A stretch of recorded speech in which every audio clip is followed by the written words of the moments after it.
일단 저는 따로 음악 교육을 받지 So 않았어요. I'm still a student and I'm still trying to figure it out. Day 그래서 to day. 저도 아직 하루하루 배우는 입장이라고 생각합니다. This particular show has two great stories. 이 이야기에는 굉장히 재미있는 두 가지 백그라운드 이야기가 있는데요. The more recent one is the fact that Tony and I have done 저와 유정원 Five shows 배우가 together. 이제 5개의 공연을 같이 했었는데요. And in fact, because this is so cool, after this show, he will have played Jekyll, Dracula, and Cyrano. How cool is that? 이 시라노 공연이 끝나면 지킬 앤 하이드, 드라큘라, 시라노를 세 개의 캐릭터를 다 연기해 보신 배우님이 되시는 거예요. And then we've also done Carmen, Monte Cristo, and Mata Hari. 그리고 카르멘, 몬테크리스토, 마타하리도 같이 공연을 했었습니다. So, as an American composer and South Korean star, that's an incredible history, a great collaboration, something very unique, I bet.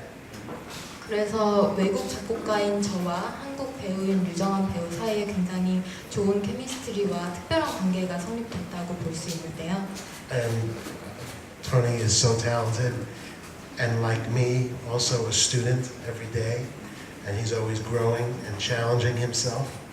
And I think that's why we've always had such a great chemistry over the years.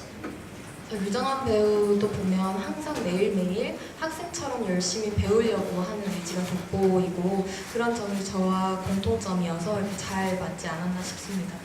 And Tony was referring to a lunch we had a while ago, and I would refer to that as well, because at that lunch we talked about, as artists, always trying to still be a student and to keep young, and you have to have new mountains to climb. 아까 유정한 배우가 말씀하셨듯이 저희가 점심 식사를 같이 했는데요. 그 점심 식사에서 서로 아티스트로서 항상 배움의 마음가짐을 유지하고 항상 도전 과제를 스스로 만들어야 한다라고 얘기를 했었어요. And out of that conversation, Tony was talking about the challenges of playing these different roles, and as he's getting older, he needs some new challenges, and I'm always trying to reinvent myself. And out of that lunch came the inspiration for Tony to produce as well as star. So that's one story, and a great story for Tony especially. 그래서 유정한 배우도 이제 다양한 캐릭터들을 조금 더 시도해보고 싶다라는 고민이 있다고 말씀을 하시더라고요. 그래서 이제 프로듀서와 배우를 겸하는 아이디어까지 나오게 된 것 같습니다. The second story, and that is so important because it is the history of this piece, is really the story of Leslie Bricusse. 그리고 두 번째 백그라운드 이야기는요, 이 작품의 역사라고 할 수 있는데요. 이 작품의 작가인 레슬리 브리커스에 대한 이야기입니다. As close as I've had a father figure, a mentor, a teacher, Leslie has been that to me in my career here in the theater. 저와 제 커리어에서 아버지와 스승 그리고 멘토 같은 존재셨는데요. And those of you who maybe are not so familiar with who Leslie Bricusse is, he's a 3-time Academy Award winner and one of the great songwriters in the history of popular music. 아마 레슬리 브리커스라는 분을 모르시는 분들이 많으실 것 같아요. 아카데미 어워즈도 3번이나 타신 아주 훌륭한 작가이십니다. His credits are endless, and you can look him up. You won't believe how much he's done. 하셨던 작품들이 너무 많으셔가지고 검색을 해보시면 아마 얼마나 대단한 분이신지 아시게 될 거예요. In 1956, 1956년에요. 2 years before I was born, 제가 태어나기 2년 전에 Leslie had a girlfriend, and the girlfriend knew Leslie was coming up as a writer. He was just beginning, and in 1956, she gave him a copy of Cyrano.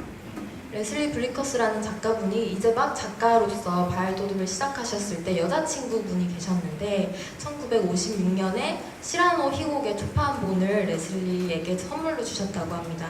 And in the book she wrote, "One day, Leslie, you will make a musical of this." 그리고 그 책 안에 여자친구분이 이렇게 편지를 썼다고 하는데요. 언젠가는 너가 이 책을 꼭 뮤지컬로 만들게 될 거야라고 써주셨다고 해요. And as passionate as I was about Jekyll and Hyde, and I needed Leslie to come into my life at that time to make that real, I am to Leslie on Cyrano. 그래서 제가 지킬 앤 하이드를 작업할 때 레슬리가 꼭 필요한 멘토였던 것처럼 시라노에서도 레슬리가 제가 꼭 필요하셨다고 합니다. And Leslie is 87 now, but he looks like he's 65 and he lives all over the world. But I just felt such a responsibility and love for him to give Cyrano the biggest life that I could do for him. 레슬리라는 분이 이제 굉장히 젊어 보이시지만 87세이신데요. 그래서 제가 이 시라노를 전 세계적으로 생명력을 불어 넣어줘야겠다는 책임감과 그리고 사랑이 느껴져서 그렇게 하려고 노력을 하고 있습니다. And that's why it's such an honor and a joy and so special to be here before you today, because not only is Cyrano my favorite play and lends itself to music so beautifully because it's so lyrical, but I feel I'm also here for Leslie and doing it for him. 그래서 오늘 여러분들 앞에서 이런 자리를 함께하는 것이 특별하게 더 영광스러운데요. 그래서 뭐 시라노가 좋은 작품이고 작품이 굉장히 서정적이고 좋은 음악이 있다는 것도 한 가지 이유이지만 제가 그 작가인 레슬리 브리커스 분을 대신해서 이 자리에 서게 돼서 더 영광이라고 생각합니다. So as much as any project I've ever done, this project is truly a labor of love. 그래서 뭐 모든 작품들이 그렇겠지만 이건 사랑으로 태어난 작품이라고 생각합니다.